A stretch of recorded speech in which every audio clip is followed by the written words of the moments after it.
¿Preparados para sufrir? ¿Preparados para soportar el dolor? Si la respuesta es sí, ¿están preparados para el show de Gabriel Incertis? Vamos con una nueva edición de una de vuestras series de vídeos favoritas de mi canal, Idiot Plots, esas líneas narrativas que avanzan a base de la estupidez de los personajes. Y como ocurrió con anteriores ediciones, os tengo que agradecer vuestros aportes porque básicamente me habéis escrito el vídeo. Directos al turrón y no me hago responsable de los spoilers, así que seguid bajo vuestro propio riesgo. Jordi Screw nos trae un ejemplo clásico de la película original de Star Wars. Esconder a Luke Skywalker sin cambiarle el apellido en casa de su tío, en el planeta natal de su padre, en el barrio y con la familia, básicamente. Pues sí, viéndolo en frío, el plan de Obi-Wan para ocultar al hijo de Darth Vader consiste básicamente en dejar a Luke con la familia de Anakin, mantenerle el apellido Skywalker, esconderlo en Tatooine, planeta natal de Anakin, mientras él mismo vive a pocos kilómetros usando el sofisticadísimo alias de Ben. La verdad es que si al final Luke sobrevive es más por la fuerza del guión que por la calidad del plan. Y ojo, muchas de las justificaciones llegaron después, que si Vader odiaba Tatooine, que jamás imaginó que su hijo siguiera vivo, que Skywalker debía ser un apellido común. Pero visto desde fuera, el nivel de disimulo sigue siendo bastante delirante. Definitivamente, lo que habría que evitar a toda costa es que Obi-Wan dirigiese cualquier programa de protección de testigos galáctico. Adrián Lon me cuenta que, en Superman, obviando el tema de que nadie lo reconoce, concretamente en El Hombre de Acero, la familia Kent se ve envuelta en un atasco y un tornado se dirige hacia ellos, saliendo del coche para refugiarse debajo de un puente. Si el tornado se acercaba un poco, moría todo el mundo. En esta situación se dan cuenta de que su perro se ha quedado en el coche y cuando iba a ir Clark a por él, el padre le detiene con la excusa de que si va él, Superman, la gente descubrirá que él es Superman. Por eso mejor que vaya él mismo, un señor mayor. Es decir, si iba un joven atlético como Henry Cavill y vuelve sano y salvo, la gente sospecharía, pero si lo hace un señor mayor, no. Si la idea no era volver y sacrificarse, la parsimonia con la que aceptan la muerte de su padre adoptivo y del marido de su madre adoptiva por la vida de un perro es digna de estudio. A mí también me pareció una de las muertes más artificiales de El Hombre de Acero. La escena intenta funcionar como un gran momento traumático para explicar por qué Clark aprende a ocultarse y a contener sus poderes, pero la lógica interna se tambalea muchísimo, porque como dice el comentario, el problema no es solo que Jonathan Kent decida sacrificarse, sino que la película construye una situación donde ese sacrificio parece completamente innecesario. Clark podría haber ido a por el perro y haber vuelto perfectamente sin revelar nada imposible. Estamos hablando de un chico joven, atlético y aparentemente sano, corriendo unos metros durante una emergencia. Nadie habría deducido automáticamente que es un alienígena kryptoniano.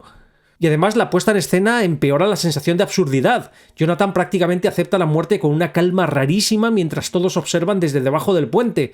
La escena quiere transmitir tragedia y destino, pero acaba generando en mucha gente la reacción contraria. ¿Pero por qué nadie está haciendo nada? Es un caso muy típico de escena construida alrededor de un resultado emocional que el guión necesita alcanzar sí o sí, aunque para llegar ahí los personajes tengan que actuar de forma extrañamente pasiva o poco lógica. Fernando Antonio Tellez Cifuentes nos trae otro ejemplo clásico. Me acordé cuando en The Big Bang Theory señalan el idiot plot de Cazadores del Arca Perdida, y es que todo lo que hizo Indiana no sirve para nada. Si él no hubiera estado, pues igual los nazis hubieran encontrado y abierto el arca y hubieran muerto con sus caras derretidas. Indiana Jones es absolutamente irrelevante en la historia. Con él o sin él, los nazis encuentran el arca, la abren y mueren.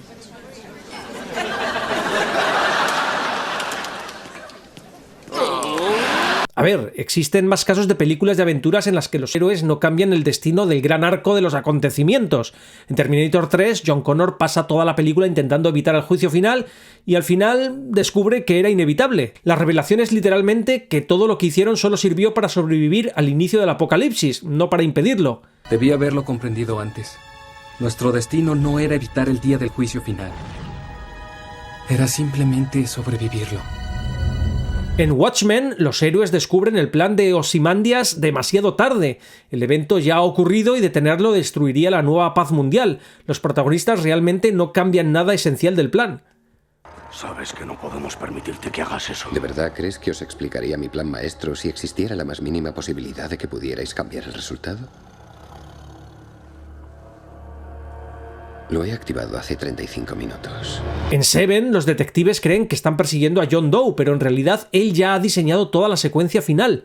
Los protagonistas simplemente van cayendo dentro de un plan ya realizado que dramáticamente completa David Mills.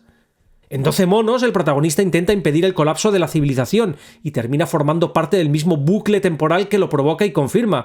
Todo estaba predestinado. Analizando lo que tienen en común estas historias, quizá el caso de Indiana Jones solo se percibe como idiot plot porque la película pertenece a un género donde esperamos que el héroe altere el resultado final, pero realmente existen muchísimas historias donde el protagonista no logra cambiar el destino, y eso no se considera un fallo narrativo. El juicio final ocurre, el plan de Ozymandias ya se ha ejecutado, John Doe ya ha ganado y el bucle temporal de 12 monos ya estaba cerrado desde el principio. La diferencia es que esas películas están construidas alrededor de la inevitabilidad. La impotencia del héroe es el tema. En Cazadores del Arca Perdida, En busca del Arca Perdida en España, en cambio, la estructura clásica de aventura hace que mucha gente espere que sea Indiana Jones el que evite la catástrofe, cuando en realidad la película funciona más como un serial pulp.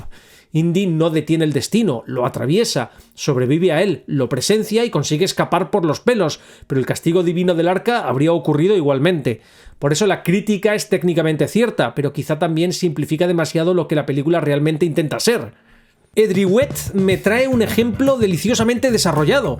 El siguiente comentario es sobre The Batman de Matt Reeves. Se trata de una excelente película y, en mi opinión, una de las mejores adaptaciones del personaje, pero que presenta un fallo importante en su narrativa, claramente introducido para permitir que el plan del villano pueda desarrollarse.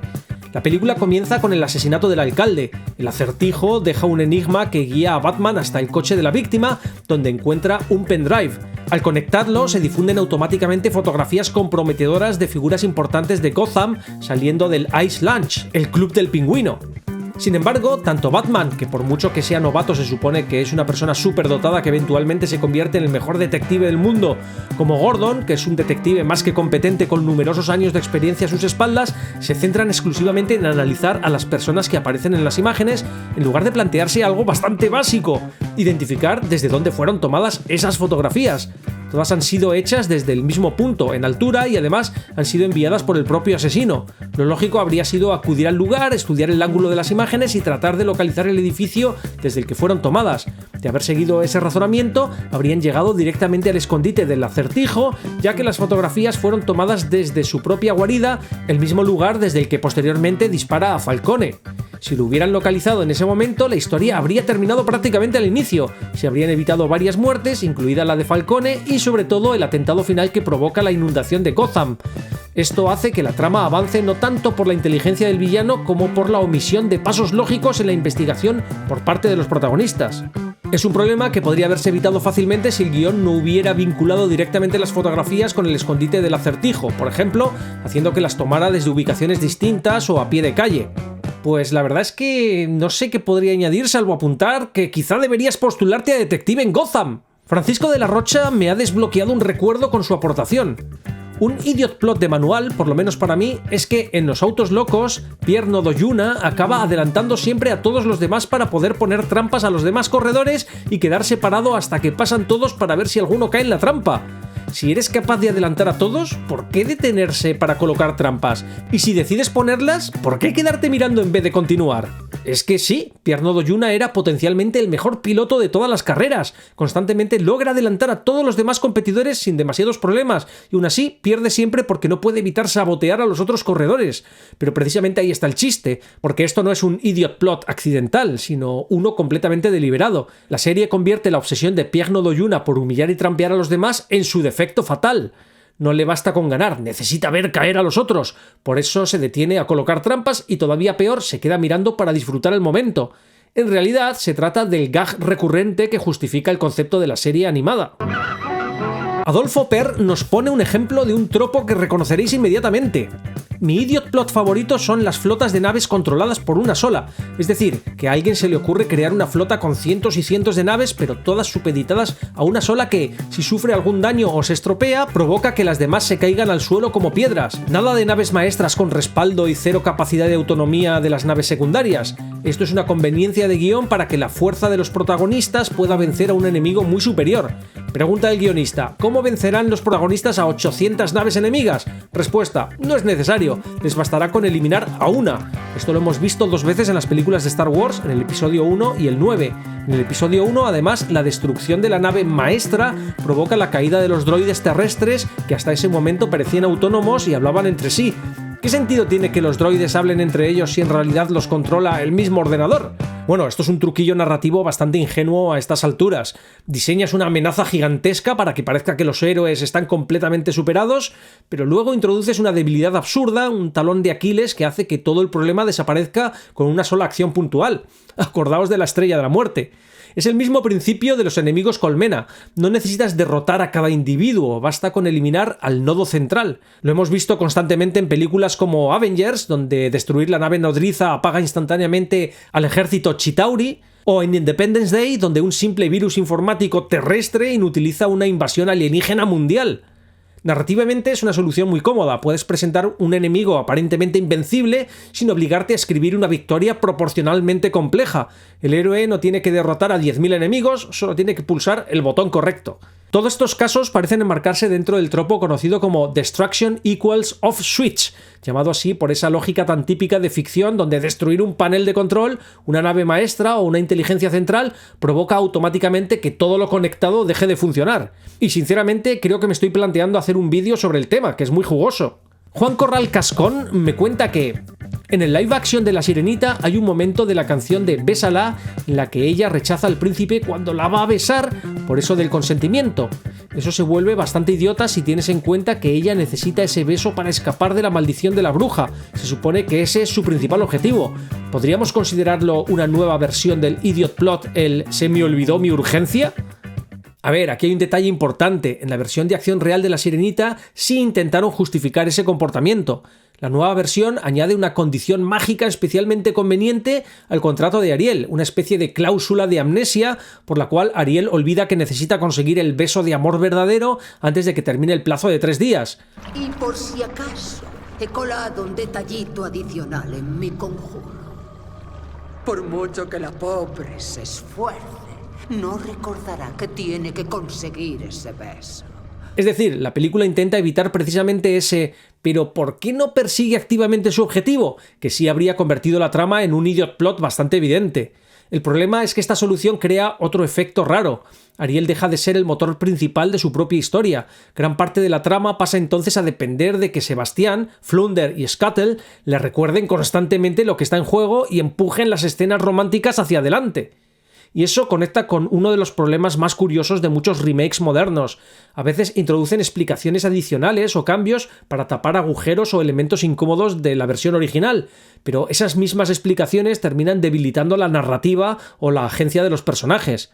Porque sí, lo del beso está justificado dentro de la lógica interna de la película, pero la solución escogida para justificarlo quizás resulta más torpe que el problema original. Spider-Man está convencido de que Stranger Things temporada 5 es la muestra máxima del idiot plot. No cabrían en un solo vídeo, pero para la muestra, un botón. El Demogorgon acaba con sus enemigos de maneras brutales, por ejemplo partiendo a la mitad con un solo movimiento a soldados entrenados con equipo pesado de guerra o sobreviviendo a explosiones de artillería pesada. Pero cuando ataca a los protagonistas se nerfea por el poder del guión. ¿Qué tal cuando se quiere llevar a Holly al Upside Down pero no puede porque la niña de 9 años se aferra a la baranda de la cama y lo supera en fuerza? ¿O cómo los padres de la misma sobreviven a su ataque por estar en pijama? ¿O qué decir del montaje tipo Home Alone, donde lo detienen con trampas caseras y granadas de bomba de agua? Un grupo de niños supera cuerpo a cuerpo a la criatura más letal de los universos. Pues tienes toda la razón en todo y lo único que se me ocurre aportar es esto. Porque la fuerza del guión es todo. Porque la fuerza del guión es grande. Dalcor me cuenta que en la película Land of the Dead de 2005 hay un grupo de zombies que se vuelven inteligentes y tienen a uno como líder. Gracias a su inteligencia y coordinación consiguen entrar en la ciudad fortaleza de los humanos y terminan masacrando a sangre fría a un montón de personas inocentes. Cuando los héroes llegan ya es demasiado tarde, pero lo estúpido es que justo cuando encuentran al grupo de zombies inteligentes con su líder que fueron responsables de la masacre, una chica les apunta con su arma para disparar, pero el héroe, sin ninguna razón, se vuelve idiota y dice: No, solo buscar un lugar a donde ir. ¿Qué? Pero estás viendo lo que acaban de hacer y seguramente lo volverán a hacer. Claro que están buscando un lugar donde ir, un lugar donde haya más personas para masacrar. Qué bueno que no hubo secuela de la película porque seguramente la trama trataría de este grupo de zombies inteligentes que dejaron ir sin sentido. Sí, tienes razón, la película se termina justo a tiempo para que el guión no tenga que lidiar con las consecuencias de tan desastrosa gestión de la supervivencia. Pero para colmo, el mismo tipo le pide a uno del grupo de supervivientes que lance al aire el resto de la pirotecnia que usaban para distraer a los zombies porque ya no la van a necesitar. ¿Qué? ¿Pero qué clase de instinto de supervivencia tiene esta gente? La verdad es que se merecen lo que les pase. Raglan me cuenta que en el segundo episodio de Cashman tienes un idiot plot que es casi ofensivo para el espectador de lo idiotesco que es. Después de una pelea de dos tipos con superpoderes, resulta que la novia del prota que ha sido derrotado no se le ocurre nada mejor que liarse a pedradas con el tipo que le acaba de pegar la paliza a su novio cuando se está marchando. El villano tiene poderes, ha dado una paliza al prota que también los tiene, y la novia, que no tiene poderes, en vez de estarse quietecita mientras el tipo se va, le lanza una piedra. El tipo se da la vuelta, pasa de ella, se dispone a continuar su marcha y la lumbrera le lanza otra piedra provocando que el tipo se dé la vuelta de nuevo y esta vez se dirija a ella para acabar pidiéndole que se aleje, que es justo lo que estaba haciendo antes de que se liara a pedradas. De verdad que es tan estúpido que ofende al espectador. Es que es peor todavía, ella le pide al villano que se aleje después de pegarle la primera pedrada.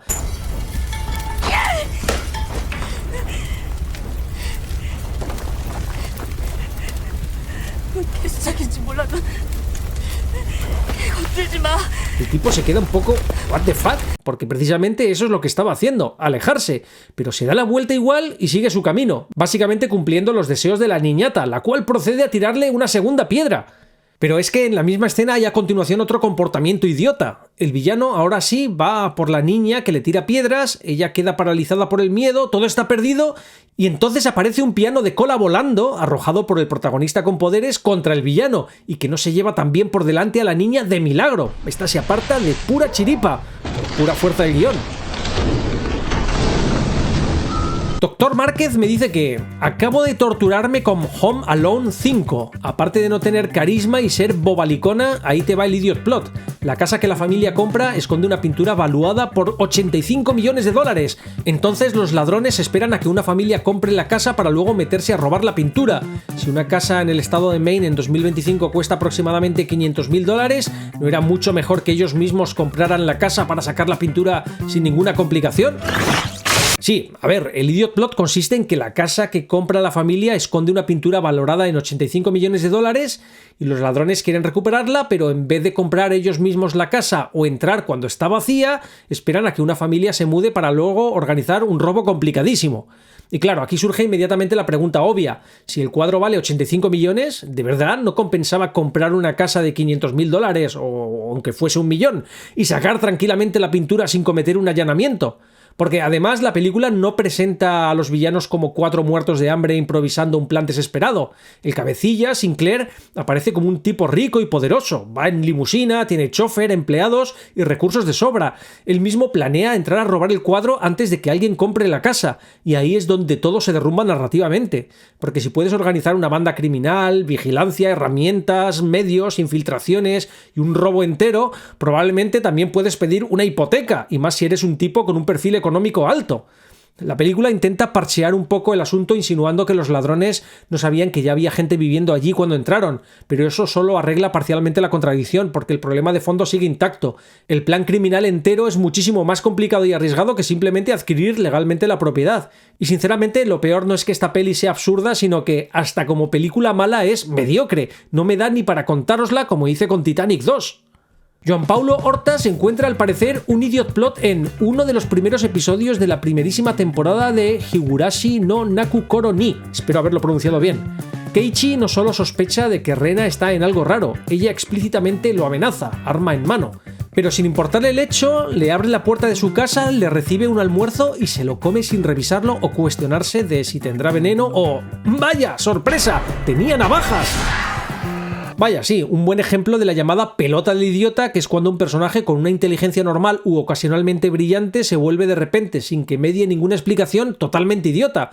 Pero permíteme un apunte, eso no son navajas, sino agujas, en particular agujas de coser, lo que puedes reconocer por el ojo en el extremo por donde se pasa el hilo. Yo creo que si hubieran sido navajas, igual me equivoco, se habría dado cuenta antes de dar el bocado. Pero documentándome para este vídeo veo que en algunas partes de Hispanoamérica, especialmente en Centroamérica y Caribe, llamáis navajas a las hojas o cuchillas de afeitar, y posiblemente tenías un falso recuerdo de la escena del anime.